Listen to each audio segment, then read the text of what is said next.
Hi, I'm Dave Weed, and we're here at Burr's Hill, the site of the Royal Pokanoket Burial Ground. Pokanokets have occupied this land for over 10,000 years.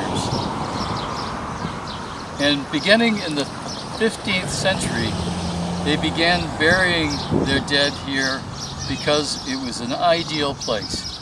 I'll explain in a few minutes what made this such a great site for a burial ground, and one that you could come and visit anytime yourself. We're here across from the town beach in Warren, and it's a lovely May afternoon, a good time to go visit. So we're going to go up the hill, and I'll explain a little bit more about this location.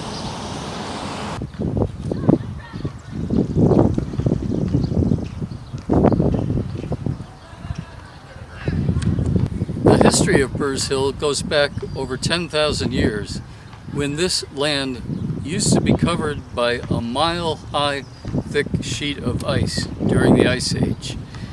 That ice scooped out whole sections of this area, including the river that we now know as the Warren River, and left behind large deposits of sand and gravel here. And it's the deposits of sand and gravel that were most significant to the Pokanoket people who were living here over the last 3,000 or 4,000 years. Because this area was full of sand and gravel, it became the ideal place for burials.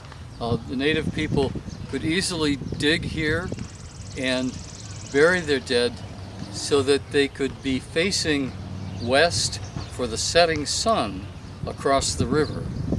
It was important to do this here and not further over in Barrington, because there they would be looking over their enemy's land, the Narragansetts. But here they could rest in peace and their souls could travel to the setting sun. Here in the upper portion of the park we find a large flat area, and we believe that this was the major place where the royal burial ground occurred, because in 1917 a man by the name of Charles Carr, who was the town librarian and an amateur archaeologist, decided that he was going to exhume the graves that were here, because during the previous century people had been coming here and digging up bones and taking things from those grave sites. Really left him with no choice other than to remove the things that he found here and place them in a little museum that he had on the second floor of the Warren Library. It wasn't until after Carr exhumed the grave sites here that the town obtained the property here and decided to build a park here. This whole flat area you see behind me was bulldozed in the early 1920s to make a park.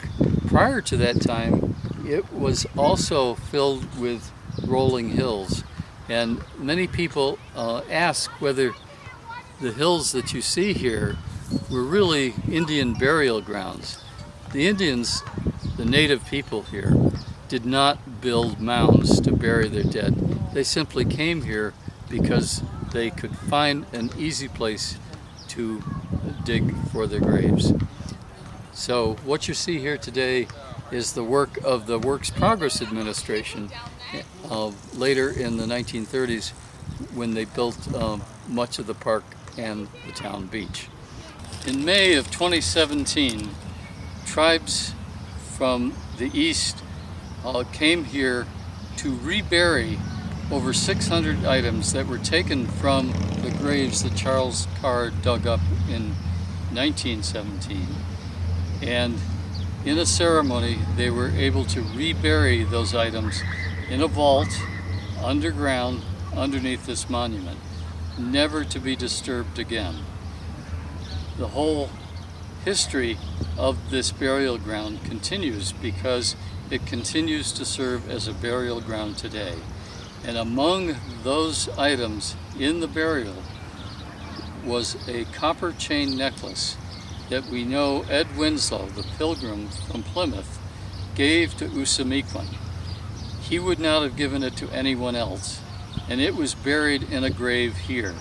So we're almost certain that one of the graves here contained the remains of Usamiquan, the great Massasoit, the leader of the Pokanoket people.